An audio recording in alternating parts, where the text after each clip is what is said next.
अस्सलाम वालेकुम dear students, हम चैप्टर नंबर 6 के लॉन्ग क्वेश्चन कर रहे हैं। और चैप्टर नंबर 6 जो है हमारे पास, उसमें हमने एक प्रूफ किया था जो कि था mu is equal to 10 alpha. ये हमने प्रूफ किया था। अच्छा, एक चीज़ मैं आपको यहीं पे बता देता हूँ कि याद रखिएगा कि इस प्रूफ में जो आप देख रहे हैं ना 10 अल्फ़ा, इसको हम यूँ भी लिख सकते हैं mu is equal to 10 phi. ठीक है, कोई मसला नहीं है, हम सिर्फ एंगल को यहाँ पे चेंज कर रहे हैं। चेंज करने की वजह जो है वो आपको आगे जाके मैं बताता हूँ कि वजह है क्या, सब हमने ये काम किया क्यों यहीं पे। अच्छा, तो स्टार्ट करते हैं। अब हम दो केसेस देखेंगे।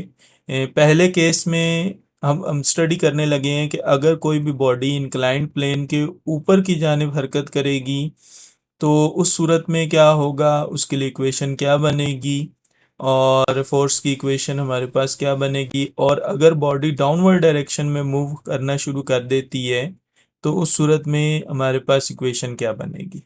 ठीक है, तो पहला केस हम देख रहे हैं जिसमें जो मोशन है इंक्लाइंड प्लेन के ऊपर बॉडी की, वो डाउन डायरेक्शन में यानी कि नीचे की सिमत में हरकत हो रही है। अच्छा, हमने किया क्या हुआ ये देख लें ज़रा। यहाँ पे पहले डायग्राम को हम देखते हैं। डायग्राम में आप देख रहे हैं कि हमारे पास एक तो इसकी वेट की फोर्स है, डाउनवर्ड डायरेक्शन में एक्ट कर रही है, ये आप देख रहे हैं। और फिर वेट की फोर्स को हमने दो कंपोनेंट में तकसीम कर दिया है। ये कंपोनेंट जो कि वेट फोर्स के मुखालिफ जो फोर्स अमल कर रही है, that is normal reaction force, जिसकी सिमत इस डायरेक्शन में होगी। ठीक है जी, नॉर्मल रिएक्शन फोर्स की सिमत हमारे पास कुछ इस डायरेक्शन में होगी, ये नॉर्मल रिएक्शन फोर्स। लेकिन जब ये मूव करेगा तो ये आर की जो थोड़ी डायरेक्शन है ना, वो इस डायरेक्शन में हो जाएगी, यानी तिरछी हो जाएगी हमारे पास। अब हम क्या काम करेंगे कि जो वेट फोर्स है उसके दो कंपोनेंट बनाएंगे। दो कंपोनेंट कैसे बनाएंगे कि इस वेट फोर्स के हेड से, जिस तरह हमने पीछे किया है काम, ये एक डॉटेड लाइन बिल्कुल सीधी आगे की जानिब ले जाएंगे। इस तरह से क्या होगा कि हमारे पास वेट फोर्स के दो कंपोनेंट बन जाएंगे। एक कंपोनेंट जो कि नॉर्मल रिएक्शन फोर्स के ऑपोजिट डायरेक्शन में बनेगा, वो वेट फोर्स का एक्स कंपोनेंट बनेगा, जिसको हम डब्ल्यू एक्स बोलेंगे। ठीक है जी, और फिर बाद में डब्ल्यू एक्स को हम लिख सकते हैं डब्ल्यू कॉस फाइव। दूसरा जो एंगल हमारे पास बनेगा वेट फोर्स का, वो वाई कंपोनेंट बनेगा, जिसको हम, ये जो हिस्सा आप देख रहे हैं, ये डब्ल्यू वाई है हमारे पास। ठीक है, और डब्ल्यू वाई को हम लिख सकते हैं W sine alpha.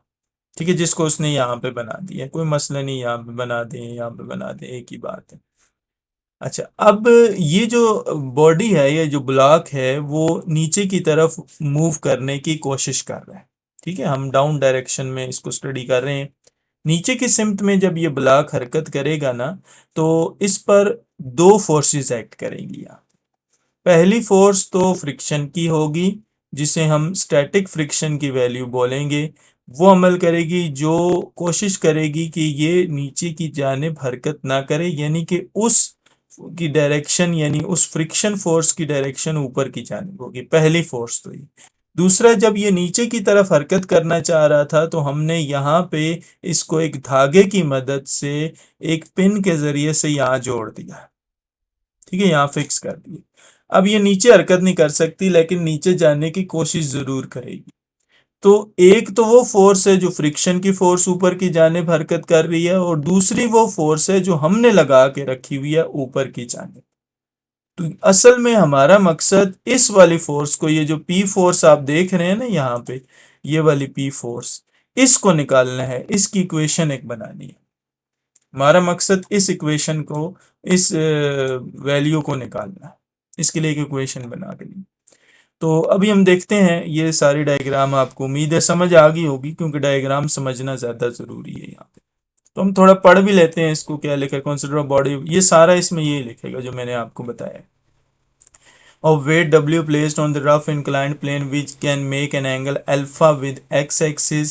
The weight W is equal to mg of the body is resolved into two rectangular component. दो हिस्सों में इसको तकसीम किया वेट फोर्स को। पहला कंपोनेंट जो है वो W साइन थीटा है, जिसको आप लिख सकते हैं W हमारे पास ये Y है। ये पहला कंपोनेंट वो बता रहे हैं WY है। ठीक है। दूसरा जो वो बता रहे हैं long the inclined plane in the downward direction, इसकी सिमत जो है वो डब्ल्यू वाई की, ये डब्ल्यू वाई है ना, इसकी सिमत नीचे की जाने को, ठीक है, डाउनवर्ड डायरेक्शन में। दूसरा ये जो आप देख रहे हैं ये डब्ल्यू एक्स है हमारे पास, ठीक है, ये वेट फोर्स का एक्स कंपोनेंट है हमारे पास, तो उसकी डायरेक्शन जो है वो डाउनवर्ड डायरेक्शन में होगी, ठीक है, नीचे की सिमत में। एम मैस है, डब्ल्यू जो है वो वेट है जिसका फार्मूला एम जी होता है, और अल्फा जो है वो एंगल ऑफ इंक्लाइनेशन है, ठीक है, इंक्लाइनेशन का एंगल है, यानी कि तिरछा जो एंगल बन रहा है उसका एक्स एक्सिस के साथ वो अल्फा है। और आर नॉर्मल रिएक्शन फोर्स है, म्यू जो है वो कॉफिशिएंट ऑफ फ्रिक्शन, ये सारी चीज़ें बता रहा है। और ये वो इक्वेशन है जो मैंने आपको शुरू में बताई है, mu is equal to tan phi, this is the relationship between angle of friction and coefficient of friction. ये एक रिलेशनशिप हमने प्रूव किया था अभी पिछली वीडियो के अंदर, आपने देखा भी था। तो अब हम करने क्या जा रहे हैं, ये जो अल्फा है ना ये एंगल ऑफ फ्रिक्शन है। अच्छा, अब हम करने ये जा रहे हैं कि हम एक इक्वेशन निकालेंगे, और आप याद रखिएगा कि यहाँ पे इक्विलिब्रियम पे है ये ब्लॉक। अगर ये इक्विलिब्रियम पे है तो फिर इक्विलिब्रियम की कंडीशन को भी इसको फुलफिल करना चाहिए, और वो कंडीशन क्या है, अपवर्ड फोर्स बराबर होनी चाहिए डाउनवर्ड फोर्स, ठीक है, ये कंडीशन हम लगाएंगे। तो सबसे पहले हम देखते हैं कि ब्लॉक पर अपवर्ड डायरेक्शन में कौन सी फोर्स अमल कर रही है। इस ब्लॉक के ऊपर, ये जो ब्लॉक है ना, ये लकड़ी का ब्लॉक जो है, इस पर डाउनवर्ड डायरेक्शन में कौन सी फोर्स अमल कर रही है और अपवर्ड डायरेक्शन में कौन सी फोर्स अमल कर रही है। तो आप देख रहे हैं कि अपवर्ड डायरेक्शन में जो है वो नॉर्मल रिएक्शन की फोर्स अमल कर रही है, और डाउनवर्ड डायरेक्शन में हमारे पास वेट का एक्स कंपोनेंट एक्ट कर रहा है, ये देखिए, ठीक है। तो हम लिख सकते हैं R is equal to W x, ये असल में क्या है, R is equal to W x, weight का एक्स कंपोनेंट। फिर डब्ल्यू एक्स को उसने तोड़ा है और लिखा है जी डब्ल्यू कॉस अल्फा, ठीक है। उसके बाद दूसरी, अब हम देखते हैं इंक्लाइंड प्लेन के ऊपर अपवर्ड डायरेक्शन में कौन सी फोर्स है और डाउनवर्ड डायरेक्शन में कौन सी फोर्स है। तो इंक्लाइंड प्लेन के ऊपर, ब्लॉक के ऊपर नहीं, इंक्लाइंड प्लेन पर ऊपर की जानिब दो फोर्सेस हैं। एक वो फोर्स है जो हमने लगा के रखी हुई है ऊपर की जानिब P है, दूसरी वो फोर्स है जो फ्रिक्शन की फोर्स होगी, स्टैटिक फ्रिक्शन की अपवर्ड डायरेक्शन। तो दो फोर्सेस तो अपवर्ड डायरेक्शन में ये दोनों हो गई, P और Fs। डाउनवर्ड डायरेक्शन में सिर्फ एक ही फोर्स है जो कि W साइन अल्फा है हमारे पास। तो हम लिख सकते हैं P plus f S is equal to sine alpha, ठीक है, डाउनवर्ड डायरेक्शन में साइन। ये अपवर्ड डायरेक्शन में फोर्सेस हैं और ये डाउनवर्ड डायरेक्शन में फोर्सेस हैं इंक्लाइंड प्लेन। अब हम इसी इक्वेशन को इस्तेमाल करेंगे जो इक्वेशन नंबर 2 आपके सामने है, और इससे P को अलग करेंगे, एफ एस को उधर ले जाएंगे तो ये प्लस में है, उधर जाएगा माइनस में हो जाएगा। बाकी इक्वेशन हमारे पास वो बन जाएगी W sine theta minus F S. अच्छा, ये साइन थीटा नहीं है यहाँ पे, ये साइन अल्फा है, ठीक है ना, ये अल्फा है, साइन अल्फा। अच्छा, अब हम करने क्या जा रहे हैं कि इसी इक्वेशन को हम अरेंज करेंगे। ये जो एफ एस आ रहा है ना, इसकी वैल्यू हम निकालेंगे कोफिशिएंट ऑफ फ्रिक्शन के फार्मूले से। और कोफिशिएंट ऑफ फ्रिक्शन का फार्मूला क्या था, कोफिशिएंट ऑफ फ्रिक्शन का फार्मूला था, coefficient of friction is the ratio between normal sorry limiting friction यानी स्टैटिक फ्रिक्शन की maximum value divided by normal reaction force, ये फार्मूला था। अब एफ एस को यहां से अलग करना है तो इस आर को दोनों तरफ मल्टीप्लाई कर देंगे, इधर भी मल्टीप्लाई कर दें और इधर भी मल्टीप्लाई कर दें हमारे पास, तो ये चीज बन जाएगी, ये आर खत्म हो जाएगा इस तरफ, तो F S is equal to mu R आ जाएगा ये, ठीक है। अब आर की वो वैल्यू जो हमारे पास शुरू में लिखी हुई है, ये देखें क्वेश्चन नंबर 1 में ये आर की वैल्यू, ये आर की वैल्यू हम पुट करेंगे जी यहाँ पे आके, आप देख रहे हैं यहाँ पे पुट कर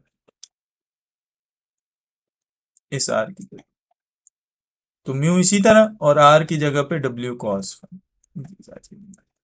ठीक है।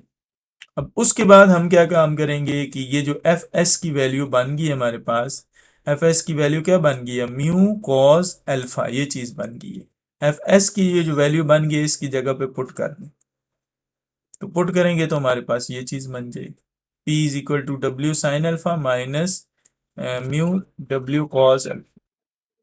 ठीक है जी। तो हमारे पास ये चीज बन जाएगी, यानी ये W साइन अल्फा माइनस इस एफ एस की वैल्यू ये वाली पुट करेंगे, म्यू कॉस अल्फा।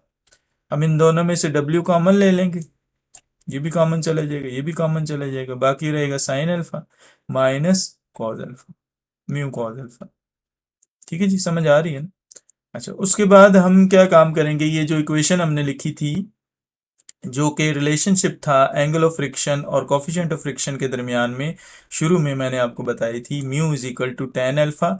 ये हम इस म्यू की जगह पे ना, ये जो म्यू आर है इसकी जगह पे इस इक्वेशन में पुट कर देंगे, तो ये बनेगा डब्ल्यू बाहर है, साइन अल्फा इसी तरीके से माइनस इस म्यू की जगह पे टेन हमारे पास साई बन जाएगा, और कॉज अल्फा इसी तरीके से बन जाएगा। अब ये जो टेन साई है ना, इसको हम जो है तोड़ के लिख सकते हैं। कैसे लिख सकते हैं, टेन थीटा में पता है sine theta over cos theta होता है, तो sine phi divided by cos phi हो जाएगा हमारे पास, ये बन जाएगी। इसका एलसीएम लेंगे हम डिवाइडेड बाय वन करके, एलसीएम लेके हमारे पास sine alpha into cos phi, ये चीज़ बन जाएगी हमारे पास। अब ये एक फार्मूला होता है, sign alpha into cos beta minus cos alpha into sine beta, ये बराबर होता है जी साइन अल्फा माइनस बीटा के। तो अब यहाँ पे बीटा तो नहीं है, यहाँ पे दूसरा जो एंगल है वो साई है, तो हम साई पुट करेंगे, बाकी इक्वेशन इसी तरीके से। तो ये हमारे पास इक्वेशन बन गई है उस फोर्स के लिए जो फोर्स ऊपर की जानिब हम लगा के रखेंगे। ठीक है, ये वो फोर्स है जो इस ब्लॉक को, ये जो ब्लॉक नीचे की तरफ मूव करना चाह रहा है, इसको इक्विलिब्रियम में रखेगी। इस फोर्स की वजह से ब्लॉक इक्विलिब्रियम की हालत में रहेगा, और उस फोर्स की इक्वेशन हमारे पास ये आ जाएगी। दूसरे केस के अंदर भी हमने ये ही काम करना है, लेकिन थोड़ा सा डिफरेंट हो जाएगा, वो हम नेक्स्ट वीडियो में इंशाल्लाह उसको डिस्कस करते हैं। वीडियो काफ़ी लंबी हो गई है, इंशाल्लाह नेक्स्ट वीडियो में मिलते हैं। ओके जी, अल्लाह हाफिज़।